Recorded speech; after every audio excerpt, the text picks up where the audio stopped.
This video is brought to you by TS4U IT Engineering Bootcamp.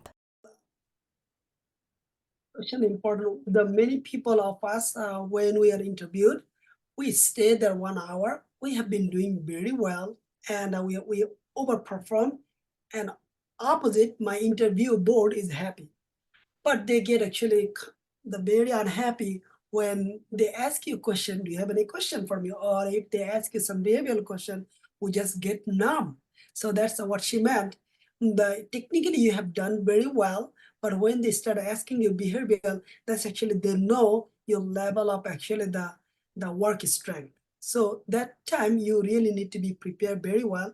So as an example, the interview is done with the technical part. They ask a question: what are you looking for in the next role? So how do you answer this question? As I mentioned, behavioral questions are very important. From experience, as I mentioned earlier, I'll emphasize this again. This is how in the behavioral questions is when they really decide who they want. So make sure you shine your true strengths in these questions. Another thing about behavior, and during behavioral questions, first of all, maintain a good interview presence, eye contact, no shaky voice. Don't be too formal, but don't be too casual. Have a nice flow. It's okay if you take a while to think of an answer or if you're like, looking for a word, but at least it keeps it natural. Just keep it normal and casual, maintain a stable interview presence, because that reflects the answer you say. I cannot say, oh, and I'm a very confident candidate and I do this and my voice is shaking the entire time. It won't match. So when you're asked about something like what are you looking for in your next role, first of all, you have to assess what kind of a candidate are you. In my case, I'm on the younger side. I fall in the junior to mid, not really mid to senior. So I have to tailor my answer in a way that matches my profile.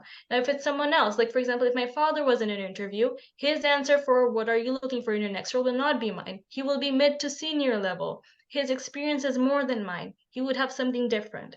For my case, I have to highlight things that match my profile. So what kind of adjectives come to mind? Young people are proactive, young people learn easily, young people are energetic, young people are driven and self-starters.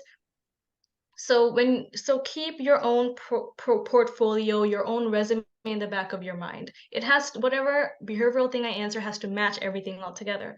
So for instance, I was asked, what are you looking for in your next role? My answer was something like, I have been very grateful for the professional experiences I have had so far. They really helped me get my foot in the door and get started in this field.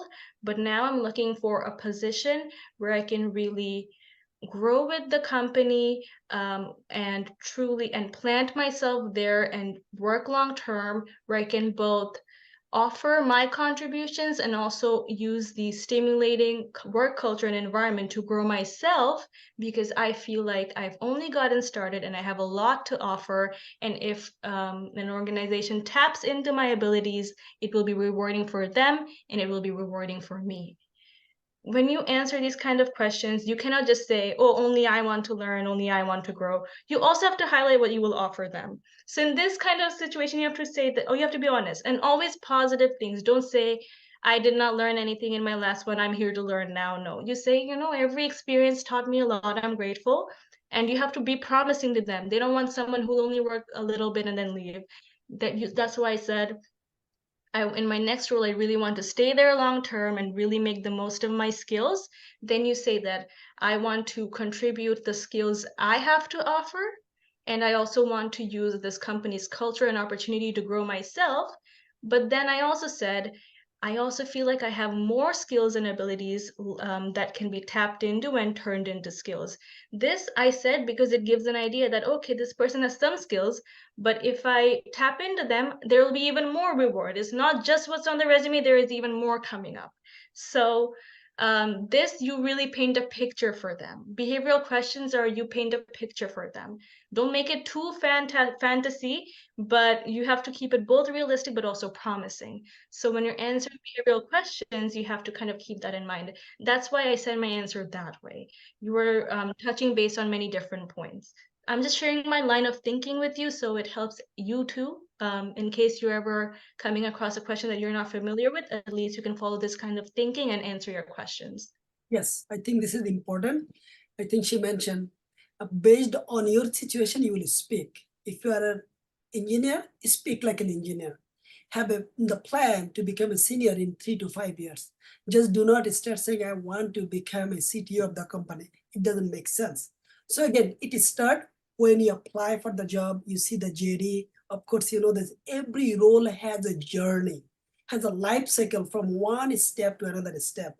So again, I think that she answered very well. She coached you at the beginning and she answered you at the second. I think I like that. We will probably follow this approach.